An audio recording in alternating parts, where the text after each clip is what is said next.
시카고 팡스 시간입니다. 저는 1년에 4번 정도 이발을 하지요. 크리스마스 이브 오늘도 이발을 하고 왔습니다. 아침에 이발하고 오면서 미장원에 생각을 했습니다. 앞으로 몇 번 내가 이발을 더 하면은 이 세상의 존재가 아니 되는가. 내 스스로를 한번 생각해 보았습니다. 세월이 그렇게 빨리 흘러간 것이죠. 사람이 자기 집에 닭이란 말이죠. 개를 잃게 되면은 찾으려고 애를 쓰는데 사람이 자기 마음을 잃었는데도 찾을 생각을 않는다. 맹자의 말입니다. 사람이 방이 어두우면은 불을 밝힐 줄 알고 눈이 어두우면은 안경을 낄 줄 압니다. 그런데 자기 마음밭이 자기 마음 방이 어두운데 밝힐 생각을 하지 않는 것, 이게 사람입니다. 나 자신입니다. 운전을 하다가 앞 유리창에 더러워지면은 와이프로 닦아야 됩니다. 아니면은 시야가 가려져서 사고를 유발하게 되지요. 그런데 살면서 내 마음 창문이 더러워지고 다른 사람과 부딪힐 정도로 어두워졌는데도 불구하고 그냥 두면 결국 사고가 나게 마련이죠. 그래서 신약성경 마태복음 5장 8절에 산상설교를 통해서 예수님은 마음이 청결한 자가 복이 있나니 저희가 하나님을 볼 것이요. 청결치 못하고 어두우면은 하나님 볼 수가 없다는 말이죠. 그런 의미에서 부단히 인간은 스스로에게 자기의 마음 문을 닦아야 되고 마음 창문을 닦아야 되고 마음 방을 밝혀야 되는, 그래서 행여나 더러운 것 없는가 찾아내는 것, 그게 꼭 필요한 것이죠. 그렇다면 하나님을 볼 수 있다 그러지 않습니까? 아침에 일어나서 밖을 보려면 커튼을 올려야 됩니다. 그런데 내 마음의 창문을 닫아버리면 볼 수가 없죠. 여러분, 가장 고약한 감옥이 있습니다. 그것은 마음을 닫아버리는 감옥입니다. 자, 이런 사람은 상대가 참 어렵게 되지요. 훌륭한 인격을 가졌을 때는 마음의 창문이 닫힐 때가 아니라 남도 나도 서로 볼 수 있을 때 훌륭한 인격이 될 줄 압니다. 만약에 내 마음의 창문을 닫아버리면 자신의 위치를 어딘지 잃어버린 것이죠. 좌표를 잃는 겁니다. 그래서 늘 자기의 창문을 열어놓고 자기의 위치를 확인하는 것이 스스로 자성하는 길이고 하나님을 만나는 길이기도 합니다. 열왕기상 19장에 보면은 위대한 예언자 엘리야가 당시 지도자인 이사벨의 체포 명령에 따라서 도망을 갑니다. 광야가로 가지요. 거기에 로뎀나무 하나 있었는데 기진맥진합니다. 거기서 로뎀나무가 그냥 유대 광야에 흩어져 나는 아카시아 조그마한 나무입니다. 그게 무슨 큰 로뎀나무 아래에 태양을 가리울 만한 그러한 그림자가 있는 것도 아닙니다. 그럼에도 불구하고 거기에 그림자에 엎드려서 여호와여 넉넉하오니 이제 내 생명을 취하옵소서. 절망하지요. 좌절하지요. 실망입니다. 하나님한테 한탄입니다. 죽고 싶다 그 말이죠. 이때 하나님께서 하신 말씀은 다른 말에 어찌하여 여기 있느냐.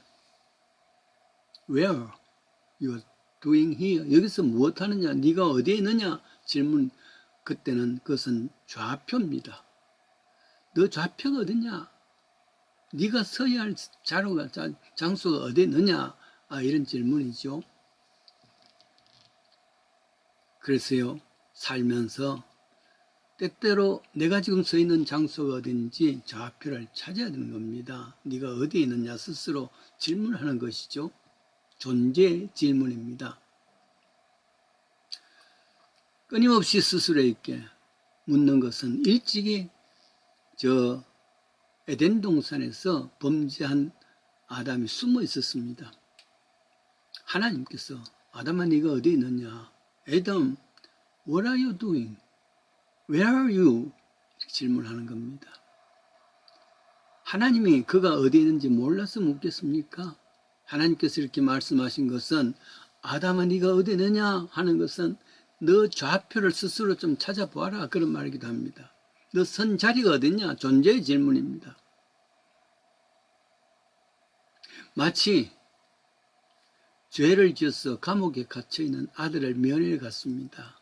엄마의 탄식이 얼마나 지나겠습니까? 처음 하는 말이 뭐겠습니까? 얘야, 어찌하여 네가 여기 있느냐? 여기서 무엇하는가? 탄식하는 것이죠. 네가 여기 있을 때가 아닌데. 그래요. 황하, 거대한 물질이 황하, 중국의 황하 물강이지 않습니까?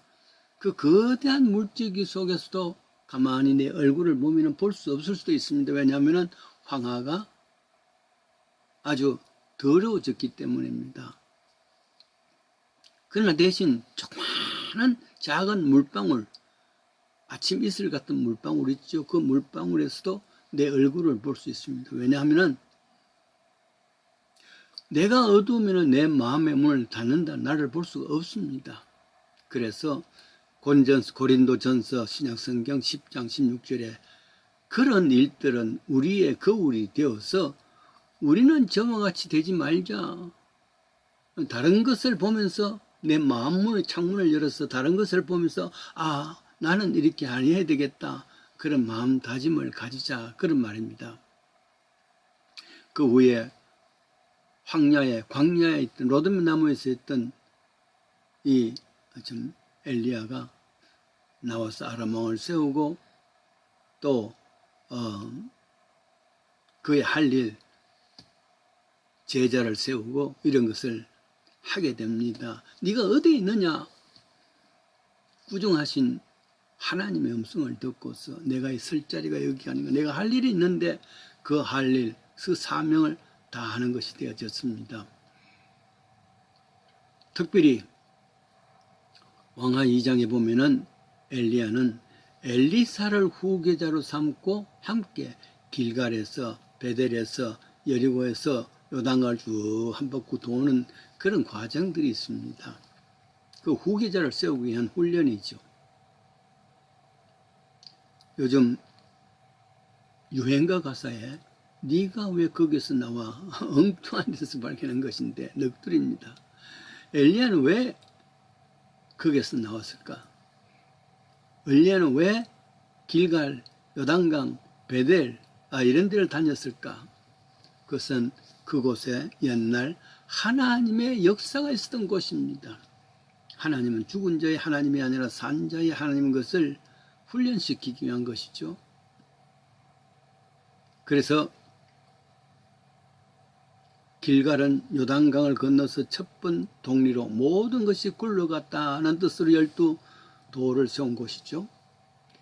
요단강은 베델은 조상 야곱이 단을 쌓았던 그런 장소지요. 요단은 넘실대던 요단 강물을 마른 땅같이 건너게 하신 것 하나님의 은혜입니다.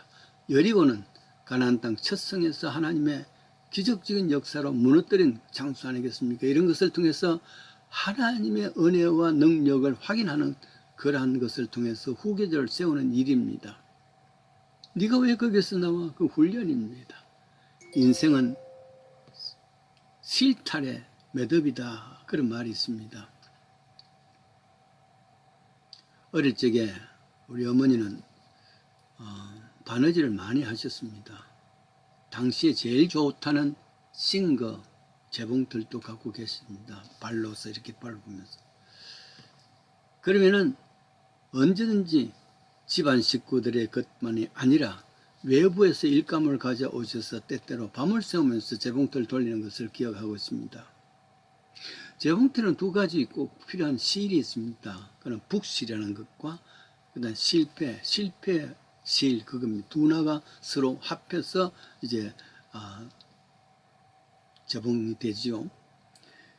여기에 실이 감을라 그러면은 큰 실타래를 사와서 양손에 이렇게 한 사람이 잡아주면은 어머니가 또 이렇게 돌려가면서 그거를 이 신과 털로서 그렇게 빨리 참을 수 있습니다. 그렇게 하다 보면은 내가 제일 많이 그 일을 했던 것이 기억됩니다. 모르긴 해도 눈치로 봐서는 엄마가 그래도 제일 믿었던 모양이죠. 그렇게 하면은 가다가 탁 걸립니다. 매듭이 있어서 그렇습니다. 이제 그러면은 짜증이 나지요. 엄마 이 매듭 딱 끊어버려 다시 시작해. 그런데 엄마는 계속해서 이리 돌리고 저리 돌리고 하다가 결국 매듭을 끊지 않냐고 계속 연결시킬 수 있도록 하시더란 말이죠. 그래서 내 생각에는 엄마는 참 인내하시는 분이다. 그리고 모든 인생의 매듭을 서서히 풀어주시는 분이구나. 이런 각인되었습니다. 사람의 일생도 그러한 살면서 매듭 때문에 그 이상 인생길을 걸을 수 없는 일들, 탁 걸리는 일들이 얼마나 많습니까? 근데 그 매듭을 참지를 못하고 불같이 화를 낸다든지 아니면은 안 돼 하고 좌절하는 것이든지 이거 얼마든지 있을 수 있단 말이죠. 그래요. 이 매듭을 하나하나 해결해 갈 수 있는 것, 그것이 인생의 길이기도 합니다. 그렇다고 해서 화를 낸다든지 끊어버리자. 어떤 사람은 그 화 때문에 생명을 스스로 거두는 사람이 있지 않습니까? 결국은 자기 손해입니다. 이때 하나님께서 하나님 왜 이러십니까? 하나님 앞에 원망도 할 수 있겠지 않습니까? 그럴 때에 예레미야 선지자는 예레미야 29장에 그렇게 나옵니다. 11절이죠.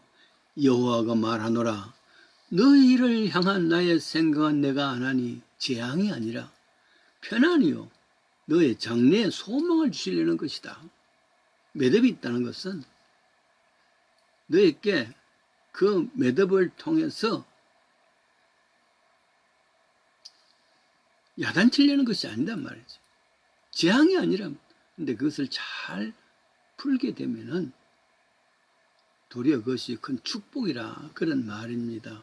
하나님께서는 그런 계획을 세웠는데 인간이 그 계획을 참지를 못해서 스스로 폭발하는 그 인생이죠. 더 큰 소망이 이루어지기를 원합니다. 살면서 수많은 암초를 만납니다. 가령 뱃사공이 암초를 만났을 때에 바위를 만났을 때 그 강물을 어떻게 올라갈 것인가. 일일이 때마다 그 강물에 있는 암초 바위를 파내고 그리고 요리조리로 할 수도 있겠죠. 그러나 얼마나 시간이 걸리겠습니까? 이럴 때 꼭 필요한 것은 뭐냐면 비가 와서 그 강물의 수위가 높아져 버리면 거기 있는 모든 암초들은 바위들은 다 물 아래로 내려가는 것 아니겠습니까? 그 위로 보트는 갈 수가 있단 말이죠. 우리 인생에게 끊임없이 있는 암초 그걸 붙들고 왈가왈부할 때 하나님께서 왜 거기에 있느냐? 네가 못하느냐? 필요한 것은 하나님 은혜가 듬뿍 이루어져서 그 하나님의 은혜의 수위가 내 인생의 암초보다 높아져 버리면은 그냥 갈 수가 있습니다. 암초를 만날 때마다 어려움을 나눌 때 매듭을 만날 때마다 그 매듭과 시험하지 말고 그 매듭 이상의 은혜를 가질 수 있다면은 그 매듭, 그 암초 위를 지날 수 있지 않습니까?